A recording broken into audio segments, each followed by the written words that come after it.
আমার আপনার সকলের যে কথাবার্তা, আমাদের যে আচার আচরণ, সমস্ত কিছু কিন্তু সংস্কৃতি। আমি মনে করি যে ওইটুকুই আমাদেরকে যদি এগোনো যায়, আমাদের আসল যে সংস্কৃতি, যেটা আমরা চাই, যেটা আমরা চেয়েছিলাম, সেটা কিন্তু ফুটে উঠবে। যা শুনেছি সেই জায়গা থেকে আমি আজকে ইমাজিনেস ফাউন্ডেশন, আজকে জাতীয় সাংস্কৃতিক প্রেক্ষিত নতুন বাংলাদেশ এর আয়োজনে যারা আয়োজক তাদেরকে শুভেচ্ছা জানাচ্ছি। আমার সাংবাদিক সাথীগণ, সাংবাদিক ভাই এবং বোনেরা, আজকের এই সমাবেশে যারা উপস্থিত রাখেন তাদের সকলকেই এবং আলোচকবৃন্দ সকলকে আমার অন্তঃস্থল থেকে অনেক অনেক শুভেচ্ছা জানাচ্ছি। এই বিষয়টি অনেক ব্যাপক। এই ব্যাপার নিয়ে আলোচনা করা, এক একজনের এক এক মত, এক একজনের এক এক চিন্তা নিয়ে এখানে আলোচনা করব। সকলকেই আমি ধন্যবাদ জানাচ্ছি। কিন্তু আমি যেটি মনে করি আর কি, যে সংস্কৃতি যে বিষয়টি, সংস্কৃতি আসলে কি আমার আপনার সকলের যে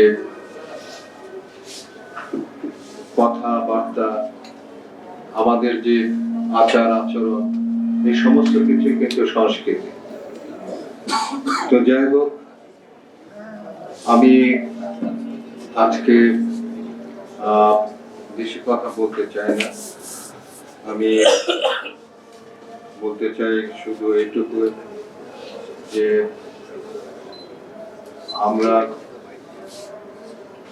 এখানে অনেক আলোচনা হয়েছে, অনেক কথাই হয়েছে, বিভিন্ন ভাবে বিভিন্ন জনের চিন্তা চেতনা থেকে আলোচনা হয়েছে। আমি শুধু বলতে চাই যে জুলাইয়ের এই আগস্টের যে সংস্কৃতি, যেটা নতুন করে যে সংস্কৃতি, যেটা মানুষ লালন করে আসছিল, সেই সংস্কৃতিকে মানুষ কিন্তু